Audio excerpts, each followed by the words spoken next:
કાર્ય કરીએ સેક્શન એનું નજરિયેવી બાજથી, ધોરણ 12 પેપર સોલ્યુશન ભણીએ અનોખા અંદાજથી, હૃદયપૂર્વકના આવકાર સાથે. આ વિડીયોમાં તારીખ 28 સપ્ટેમ્બર 2020ના રોજ ધોરણ 12ની અંગ્રેજી પૂરક પરીક્ષા લેવાયેલ જેનું સેક્શન એનું સોલ્યુશન છે. મજાની માહિતી સાથે છે. પણ હા, આપણી આ ચેનલમાં ક્રમશઃ દરેક ટોપિકના વિડીયો મિત્રો આવી રહ્યા છે. જોઈએ સેક્શન એ. ફરજ બજાવીએ સાચી, નથી જગમાં નાનું કે મોટું. પ્રશ્ન 1 થી 4. વાક્ય સાચું છે કે ખોટું, ટ્રુ ફોલ્સ જોઈએ. પહેલો પ્રશ્ન, if anyone got her way with Nana, it was Nani. Read adjustment પ્રમાણે વાક્ય ટ્રુ છે. બીજો પ્રશ્ન, mister White welcome Morris and offer him a cup of coffee. પાઠ પ્રમાણે આ વાક્ય ફોલ્સ છે, કારણ કે મંકીઝ ફો, જેમાં શ્રીમાન વ્હાઇટ મોરિસે એમને આવકારીને કપ ઓફ કોફી નથી આપતા, પરંતુ ડ્રિંક. પાઠ પ્રમાણે ડ્રિંક છે, માટે વાક્ય ફોલ્સ છે.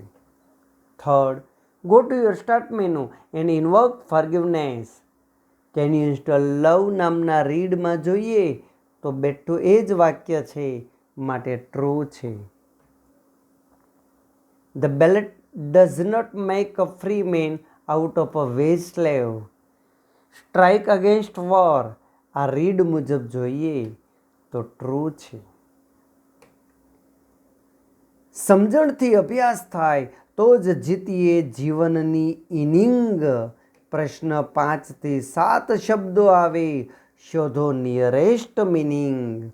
નિયરેસ્ટ મિનિંગ સિમિલર વર્ડ્સ જોઈએ. 5મો પ્રશ્ન, માર્વેલસ અદ્ભુત. અદ્ભુત પ્રમાણે જોઈએ તો વન્ડરફુલ એટલે અદ્ભુત થાય. વર્ચ્યુઅસ સદગુણી, સ્પિરિચ્યુઅલ વેરિયસ જુદું જુદું, પરંતુ માર્વેલસ એટલે વન્ડરફુલ અદ્ભુત. એરડસ મુશ્કેલ, સિમ્પલ એટલે સરળ, સેવિયર એટલે સખત આકરું, ડિફિકલ્ટ એટલે મુશ્કેલ અઘરું, સિરિયસ એટલે ગંભીર, તો એરડસ એટલે ડિફિકલ્ટ. ગ્લિટર ચમકવું ઝળહળવું, સ્પાર્કલ ચમકવું ઝળહળવું, એમેજ આશ્ચર્ય થવું, ગેઇન મેળવવું, શોક્ડ આઘાત લાગવો, તો ગ્લિટર માટે સ્પાર્કલ. ઓહો, કેટલાય પ્રશ્નો છે. બનાવ્યું છે ગ્રામરનું જંકશન. પ્રશ્ન 8 થી 10 ટોપિક છે લેંગ્વેજ ફંક્શન. મિત્રો, આ પ્રશ્નમાં કૌંસમાં 5 શબ્દો આપ્યા છે. Comparing, advice, habitual past, result અને મેનર. 8મો પ્રશ્ન છે, the bowlers made the ball too short pitch to control the batsman. અહીં નિશાની છે ટુ. ફ્રેન્ડ્સ, ટુ ઇનફ અને સો ધેટ જે રિઝલ્ટ દર્શાવે છે, તો કૌંસમાં રિઝલ્ટ બાદ કરી અને અહીંયા રિઝલ્ટ નોંધી. 9th, among all the students in the class, શાશ્વત does the best. વર્ગમાં બધા વિદ્યાર્થીઓમાં શાશ્વત છે એ સૌથી શ્રેષ્ઠ કાર્ય કરે છે. નિશાની છે ધ બેસ્ટ. સુપરલેટિવ ડિગ્રીની નિશાની છે. ડિગ્રી એટલે કમ્પેરિંગ, તો કૌંસમાંથી કમ્પેરિંગ બાદ કરી અને કમ્પેરિંગમાં જોડીએ. 10th, the manager should take a superfast train to reach there earlier. અહીં should સલાહ સૂચન દર્શાવે છે, તો એડવાઇસ. હેબિચ્યુઅલ પાસ્ટ અને મેનર જે ક્યાંય લાગુ નહીં પડે. કોમ્પિટિશનની દુનિયામાં વાગે છે કેટલાય વોન્સ. પ્રશ્ન 11 થી 14 છે. ટોપિક છે response. 11th, Sanjay said, how is your grandmother's health? તારી દાદીની તબિયત કેવી છે? અમીષા સેડ, કૌંસમાં મિત્રો કમ્પેરિંગ આપ્યું છે. કમ્પેરિંગ એટલે સરખામણી, સરખામણી એટલે ડિગ્રી. ડિગ્રીના 3 પ્રકાર છે, પોઝિટિવ, કમ્પેરેટિવ અને સુપરલેટિવ. જોઈએ વિકલ્પ. Very few persons are weak as she.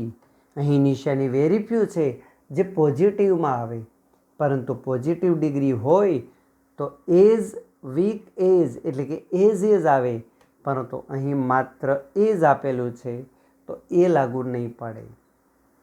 She is very weak in the family. વિશેષણ એડજેક્ટિવ દર્શાવ્યું છે, કોઈ કમ્પેરિંગ નથી, બી નહીં આવે.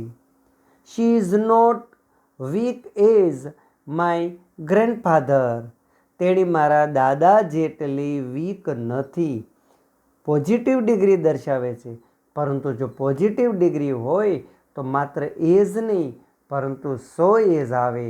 અહીં સો આપેલું નથી, માટે એરરવાળું કહેવાય, સી પણ લાગુ નહીં પડે. D. She is weaker than any other member in the family. અહીં ધેન કમ્પેરેટિવ ડિગ્રીની નિશાની છે, વીકર પણ આપેલું છે, તો વાક્ય ડી લાગુ પડે છે. Vasant said, why did you not buy those books yesterday. તમે ગઈકાલે પેલા પુસ્તકો શા માટે ખરીદ્યા ન હતા? નીલમ સેડ, કૌંસમાં સૂચના છે, કન્ડિશન ઇન પાસ્ટ, ભૂતકાળની શરત. એ. I did not have enough money. અહીં ઇનફ એટલે પૂરતું, પૂરતા પ્રમાણમાં વર્ડ આપેલો છે, પરંતુ આ એક સાદું વાક્ય છે, કોઈ ભૂતકાળની શરત નથી. ઇફ યુ હેડ રિમાઇન્ડેડ મી. જો તમે મને યાદ અપાવ્યું હોત તો આઈ કુડ હેવ બોટ ધેમ. અહીં મિત્રો નિશાની છે ઇફ. ઇફ સાથે જો હેડ હોય તો બીજું વાક્ય મોડેલ ઓક્ઝલરી પરફેક્ટ ફોર્મ, એટલે કે કોઈ મોડેલ ઓક્ઝલરી કુડ આપ્યું છે, ત્યારબાદ હેવ, ત્યારબાદ V3 હોય છે, બી લાગુ પડે છે. પરંતુ આગળ જોઈએ. Unless I forgot those book. જો હું એ પુસ્તકો ભૂલી ગયો ન હોત, I can not complete the homework. અહીં એ આપ્યું છે નિશાની છે અનલેસ, પરંતુ અનલેસ સાથે તો ભૂતકાળ આપ્યો છે ફરગોટ. બીજું વાક્ય છે એમાં કેન, વર્તમાન કાળ આપેલું છે. જો કન્ડિશન ઇન પાસ્ટ હોય તો ઇફ અનલેસ સાથે ફરજિયાત હેડવાળું વાક્ય હોય છે, સી લાગુ નહીં પડે. D. I would like to buy them and complete my homework. અહીં મિત્રો નિશાની વુડ છે, વુડ પસંદગીનો ભાવ દર્શાવે છે, તો લાગુ પડશે કન્ડિશન ઇન પાસ્ટમાં. B. If you had reminded me. 13th. Haresh said, how kindly the doctor treats the patient. Doctor દર્દીઓ સાથે કેટલું દયાભાવવાળી સારવારથી કામ કરે છે. ઉમંગ સેડ, કૌંસમાં આપેલું છે સપોઝિશન. સપોઝિશન એટલે ધારણા. A. He treats them like he is the master of his profession. અહીં નિશાની લાઈક છે, પરંતુ લાઈક પછી કોઈ દિવસ સંપૂર્ણ વાક્ય હોતું નથી. B. He treats them as if he were their mother. અહીં નિશાની એઝ ઇફ છે, એઝ ઇફ સાથે હંમેશા વર હોય છે સપોઝિશનમાં, બી લાગુ પડે. સી પણ જોઈએ. He always treats them very kindly. અહીં કોઈ નિશાની નથી. D. He treats them as he likes to be. અહીં એઝ છે, પરંતુ એ તો મેનર માટેનો છે, કૌંસમાં સપોઝિશન છે, માટે બી લાગુ પડશે. He treats them as if he were their mother. 14th. Sima said, Mrs. Sharma has taken part in the elocution competition. What do you believe about her? તેમણે એમાં ભાગ લીધો છે વક્તૃત્વ સ્પર્ધામાં. તેણી વિશે તમે શું માનો છો, વિચારો છો? નૈના સેડ, કૌંસમાં આપેલું છે contrast. A. She can do well in it. અહીં કેન છે તો એ શક્તિનો, એબિલિટીનો ભાવ છે, કોન્ટ્રાસ્ટ નથી. B. She speaks too fast. મિત્રો ટુ, ઇનફ અને સો ધેટ જે રિઝલ્ટ દર્શાવે, કૌંસમાં તો કોન્ટ્રાસ્ટ છે. ફાસ્ટ એઝ શી સ્પીક્સ, જો કે તેણી ઝડપથી બોલે છે. મિત્રો એઝની પહેલાં વિશેષણ આવે, છતાં પણ she can clear her ideas. તેણે તેનો આઈડિયા સ્પષ્ટ રીતે દર્શાવી શકે છે. D, despite of her fast speech she can do well. Fast speed છે છતાં પણ તેણે સારી રીતે તેનું કાર્ય કરી શકે છે. પરંતુ ભૂલ અહીંયા એ છે ડિસ્પાઇટ સાથે ઓફ ન આવે, માટે લાગુ પડશે સી. સુગંધ પ્રસરી છે હવે. કોણે છાંટ્યું છે અત્તર. WHના પ્રશ્નાર્થ વાક્ય છે. પ્રશ્ન છે 15 થી 17. We pull books, cabs, tickets and plays bills through online banking. Through online banking નીચે અંડરલાઇન છે. ઓનલાઈન બેન્કિંગ દ્વારા અથવા તો ઓનલાઈન બેન્કિંગ વડે એવો અર્થ થાય છે. એ હુ બુક્સ, હુ વડે મિત્રો પ્રશ્ન પૂછે તો કર્તા નીચે અંડરલાઇન હોવી જોઈએ, નહીં આવે. How did we pull books લાગુ પડે છે ઓનલાઈન બુકિંગ દ્વારા, તો હાવ રીત મળે છે, પરંતુ બુક્સ આપેલું છે તો ડઝ છે, બીમાં ડી આપેલું છે.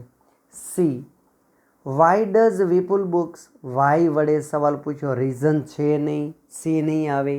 D, how does we pull books, how પછી ડઝ આવશે, માટે ડી લાગુ પડે છે.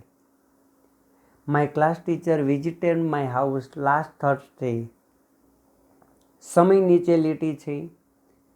હુ વિઝિટેડ માય હાઉસ, તો કર્તા નીચે અંડરલાઇન હોય મિત્રો તો હુ વાળો આવી જાય એ. બી જોઈએ, when does my class teacher visit my house, when લાગુ પડે છે, પરંતુ જુઓ માય ક્લાસ ટીચર વિઝિટેડ ભૂતકાળ છે તો વેન પછી ડીડ આવવું જોઈએ. When did my class teacher, C લાગુ પડે છે. ડી પણ જોઈએ. હાવ સમયની વાત છે તો હાવ લાગુ નહીં પડે, માટે સી આવે છે. Pratik attends the IELTS classes to get visa for Australia. જો મિત્રો અહીં અટેન્ડ્સ એક ક્રિયાપદ આપેલું છે, ત્યારબાદ બીજું ક્રિયાપદ આવે તો એમની આગળ ટુ મુકાય છે. ટુ ગેટ ઇન્ફિનિટિવ છે તો ટુ વાળું રૂપ રીઝન દર્શાવે છે, reason. Why does Pratik attends the IELTS classes, તો વાય લાગુ પડે છે. બી જોઈએ, હાઉ ડઝ ઇન્ફિનિટિવમાં રીત ન આવે. વેર ડઝ, વેરથી સ્થળ મળે તો વેર લાગુ ન પડે. વેન ડઝ સમય આપેલો જ નથી, માટે અહીં જવાબમાં આવશે એ. મિત્રો, કર્મ કરે ને મળે જ, ક્યારેક જલ્દી ક્યારેક લાગે વાર. આવતો વિડીયો સેક્શન ડી છે. પેપરનો વિભાગ છે 4. નમસ્કાર.